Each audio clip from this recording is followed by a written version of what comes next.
Radhe Radhe everyone, आप सभी का स्वागत है छोटे लट्टू गोपाल चैनल में। तो आशा करती हूँ आप सभी लोग अच्छे होंगे, स्वस्थ होंगे। तो देखिए, आज की हमारे वीडियो का टॉपिक होने वाला है कि गर्मियों में हमें अपने लड्डू गोपाल जी की सेवा जो है वो किस प्रकार से करनी चाहिए। तो आइए वीडियो को स्टार्ट करते हैं। तो देखिए, सबसे पहले मैं अपने लाला को बड़े प्यार से, बड़े दुलार से उनको उठा दूंगी। मैं अपने लाला को 6 या 6:30 के बीच में उठा देती हूँ, क्योंकि सूर्य गर्मियों में जल्दी निकल आता है और गर्मी अधिक हो जाती है। तो आप सुबह अपने लड्डू गोपाल जी को भी जल्दी उठाने की कोशिश करें। तो उठाने के बाद मैं उनको भोग लगाती हूँ। मैं भोग में उनको दूध का भोग लगा देती हूँ। गर्मियों में तो आप देखिए, जो भी ठंडी चीज़ होती है आप उसका भोग लगा सकती हैं, शरबत का भोग लगा सकती हैं और दूध का भी भोग लगा सकती हैं। खीर हो तो आप खीर का भोग लगा दीजिए। सुबह के टाइम पे आपकी जो भी व्यवस्था बन पा रही है आप उस चीज़ का भोग लगा दें। आपको ये बात ध्यान रखनी है, आप भोग में तुलसी पत्र डालना ना भूलें। तो देखिए, मैं भोग लगाने के बाद उनको 10 या 15 मिनट के लिए रेस्ट पे छोड़ देती हूँ। उनको भोग लगाते ही तुरंत नहीं नहलाती हूँ। तो उसके बाद अब हम लड्डू गोपाल जी के स्नान की तैयारी करेंगे। उनको मैं आज विशेष स्नान कराने वाली हूँ। उनको आज मैं सावर वाला जो स्नान होता है, गर्मियों में काफ़ी तरह के स्नान होते हैं। आप उनको स्विमिंग पूल, जो आपके घर में बड़ा टब होता है, आप उसमें भी विराजमान करके उनको स्विमिंग पूल की तरह बना के आप उसमें भी स्नान करा सकती हैं, या फिर आप मेरी तरह शावर वाला स्नान भी करा सकती हैं। तो देखिए, शावर वाले स्नान के लिए आपको ज़्यादा कुछ नहीं करना है। आपके घर में जो भी बड़ा पात्र है जिससे आप अपने लाला को विराजमान करा सकती हैं, आपके लड्डू गोपाल उसमें अच्छे से आ जाएं, उनको कोई दिक्कत ना हो, आप वो बड़ा पात्र ले लीजिए। सबसे पहले उस पात्र की आप डेकोरेशन देखिए। मैंने डेकोरेशन कुछ ज़्यादा नहीं किया है। जो फूलों की माला आती है प्लास्टिक वाली, गेंदे के फूल की, मैंने वो लगा ली है नीचे, और उस पात्र में मैंने स्वास्तिक बना लिया है। स्वास्तिक बनाने के बाद मैंने उसमें देखिए, जो गुलाब की पंखुड़ियाँ हैं और गेंदे की पंखुड़ियाँ हैं, मैंने वो उसमें डाल दी हैं। अगर आपके पास ये चीज़ें नहीं हैं तो आपके गार्डन में कोई भी फूल होंगे, आप कैसे भी तरह के फूल ला सकते हैं। आप मोगरे के फूल डाल सकते हैं, किसी भी चीज़ के आप फूल डाल सकती हैं। उसके बाद मैंने ये देखिए, जो गेंदे के फूल हैं, जो साबुत फूल है, मैंने वो भी रख दिए हैं। उससे क्या है, अच्छा लगेगा। अब देखिए, ये पात्र हमारा तैयार हो चुका है। अब हम लड्डू गोपाल जी के वस्त्र उतारेंगे और उनको स्नान के लिए तैयार करेंगे। तो देखिए, मैंने अपने लड्डू गोपाल जी को ये ड्रेस पहनाई थी।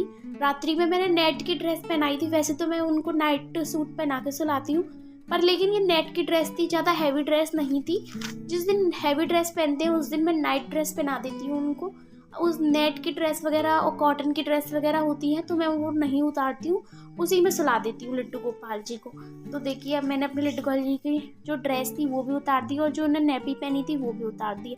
अब मैं अपने सारे लड्डू गोपाल जी को पात्र में विराजमान कर लूँगी। देखिए, अब मैं अपने लड्डू गोपाल जी को कराऊंगी स्नान।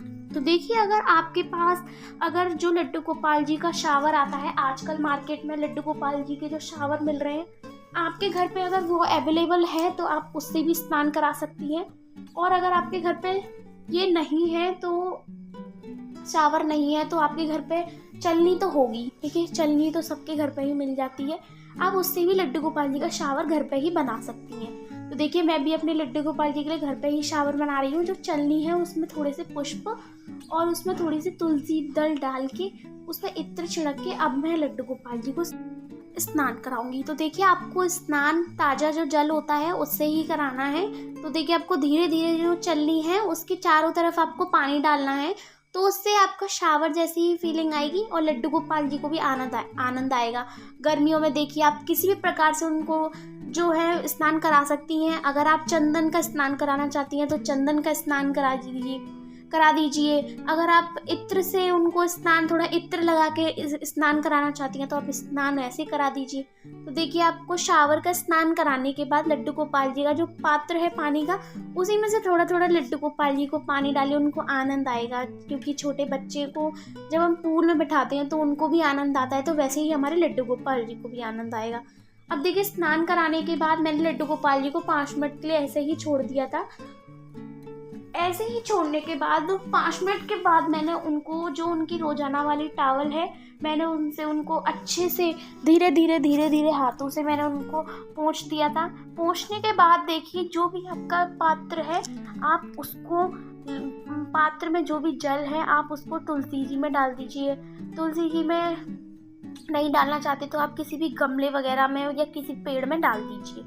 अब देखिए मैं अपने लड्डू गोपाल जी को वस्त्र पहनाऊंगी। सबसे पहले हम एक आसन ले लेंगे, उस पर लड्डू गोपाल जी को विराजमान कर लेंगे और मैं उनको दोबारा से पोंछूंगी। जो भी उन पे पानी वगैरह रह गया है हम उसको अच्छे से क्लीन कर देंगे, उन पे बिल्कुल पानी ना रहना चाहिए। अब देखिए मैं अपने लड्डू गोपाल जी को लगाऊंगी इत्र।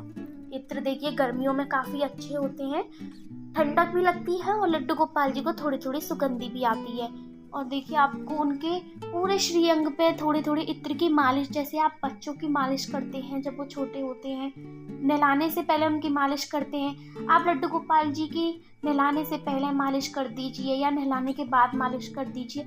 आप लड्डू गोपाल जी को गर्मी में कभी भी इत्र की मालिश दे सकते हैं। अब मैं उनको उनके वस्त्र पहनाऊंगी। मैं वस्त्र में उनको ज़्यादा हैवी कपड़े नहीं पहनाऊंगी। आप भी, मैं तो यही कहूँगी कि गर्मियों में आप अपने लड्डू गोपाल जी को ज़्यादा हैवी ड्रेस ना पहनाएं।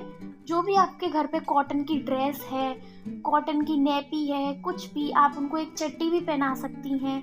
ज़्यादा हैवी ड्रेस मत पहनाइए क्योंकि गर्मियों में जैसे आप हैवी ड्रेस नहीं पहन सकती, वैसे ही आपके लड्डू गोपाल जी तो छोटे बच्चे हैं, वो तो पहन ही नहीं सकते हैं। तो देखिए जैसे आप नॉर्मल डेज में, जैसे आप सर्दियों में उनका श्रृंगार करती हैं, बारिश के टाइम पे जैसे हम उनका ज़्यादा श्रृंगार कर सकते हैं, लेकिन हमें गर्मियों में ऐसा बिल्कुल भी नहीं करना है। उनको जो आपके घर में है, जो उनका सिंपल से सिंपल जो भी आपकी माला है, आप एक एक माला पहनाइए उनको। ज़्यादा हैवी माला मत पहनाइए। अगर आपके पास तुलसी वाली माला है तो आप सिर्फ उनको एक तुलसी वाली माला ही पहना दीजिए। देखिए मैंने ज़्यादा हैवी श्रृंगार नहीं किया है, उनको एक ब्लू वाली माला पहनाई है और डेली जो मैं उनको खड़ुए पहनाती हूँ वो पहना दी है, और मैंने येलो कलर की उनकी ड्रेस की मैचिंग की पगड़ी भी पहनाई थी। अब देखिए मेरे लाला आप कैसे लग रहे हैं, आप मुझे वीडियो के कमेंट बॉक्स में ज़रूर बताइएगा। अब देखिए हम अपने लड्डू गोपाल जी का श्रृंगार करने के बाद उनका करेंगे चंदन से श्रृंगार। अगर आप ये सारा श्रृंगार नहीं करना चाहते हैं, आप सोचते हैं कि लड्डू गोपाल जी को आज हम चंदन का श्रृंगार करेंगे, तो ये तो बहुत ही अच्छी बात है। आप गर्मियों में सबसे अच्छी बात अपने लड्डू गोपाल जी का चंदन से जैसा आप चाहते हैं वैसा श्रृंगार कर सकते हैं। देखिए आप चंदन लीजिए, आप चंदन का पाउडर भी यूज़ कर सकते हैं और जो चंदन की लकड़ी आती है आप वह भी यूज़ कर सकते हैं। बस आपको चंदन में थोड़ा सा इत्र मिला लेना है और थोड़ा सा गंगा जल जो आता है वो मिला लीजिए। उसके बाद देखिए मैंने चंदन उनके पूरे श्रीअंग पे तो नहीं, पर लेकिन थोड़ा सा हाथों पे और उसकी बाजूबंद बनाई थी और मैंने उनके मस्तिष्क पर लगा दिया है। अब चंदन लगाने के बाद मैं लड्डू गोपाल जी का जो सिंहासन है उस पर भी इत्र लगा दूंगी, ताकि उनके मंदिर में भी अच्छी खुशबू रहे। और देखिए जहाँ भी आपके लड्डू गोपाल जी विराजमान करती हैं वहाँ पे सबसे पहला या तो आप इत्र छिड़क दें या आप गंगा जल छिड़क दें। अब उसके बाद देखिए मैं उनके लिए फूलों की जो चादर टाइप में होती है, जैसे लड्डू गोपाल जी को ठंडक लगे, क्योंकि गर्मियों में फूलों में ठंडक भी होती है और सुगंधी भी होती है, तो मैं उसकी चादर टाइप में बिछा दूंगी और लड्डू गोपाल जी को उस पर विराजमान कर दूंगी। देखिए उसके बाद मैं थोड़ा थोड़ा उनके ऊपर और इत्र लगा दूंगी, उनके जो फूल वगैरह हैं उनमें भी इत्र लगा दूंगी। उसके बाद हम अब लड्डू गोपाल जी की आरती करेंगे।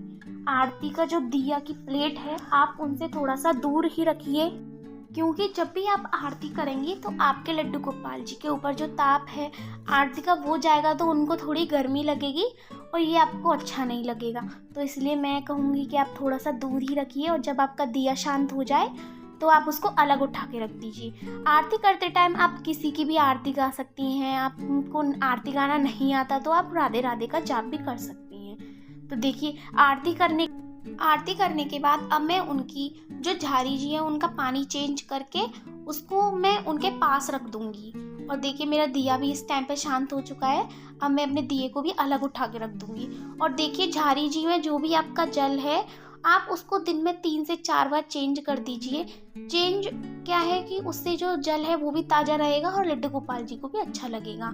और देखिए अब मैं तो आपको यही सजेस्ट करूँगी कि आप मटका रखें लड्डू गोपाल जी पर, उसमें पानी भी ठंडा रहेगा और उनको जो पीने में वो भी अच्छा लगेगा, क्योंकि गर्मियों में तो ठंडा ठंडा पानी ही अच्छा लगता है। तो देखिए मैंने यहाँ पे लड्डू गोपाल जी का भोग भी लगा दिया है। मैं भोग में उनको गन्ने का जूस दिया है। गर्मियों में तो देखिए आप लड्डू गोपाल जी को जो हैवी खाना है आप ना ही दीजिए। जो भोग में आप हैवी जो खाना होता है वो मत दीजिए। जैसे आप उनको कुछ भी तला भुना खाना ना दें, ड्राई फ्रूट्स में आप उनको बादाम ना दें। आप इस टाइम पे उनके लिए कुछ भी दूध से खीर बना सकती हैं, आप उनके लिए जूस बना सकती हैं, उनके लिए खरबूज तरबूज रख सकती हैं, कुछ भी रख सकती हैं। मैंने यहाँ पे उनके लिए जो नमकीन वाली वो जवे होते हैं मैंने उनके लिए वो बनाए हुए हैं और मैंने उनका भोग लगाया है। और आपको भोग में एक बात नहीं भूलनी है, आपको तुलसी जी उनके लिए आवश्यक ही रखनी है। तो आई होप आपको वीडियो अच्छी लगी होगी। अगर आपको वीडियो अच्छी लगी है तो प्लीज़ मेरी वीडियो को लाइक करें, कमेंट करें, शेयर करें।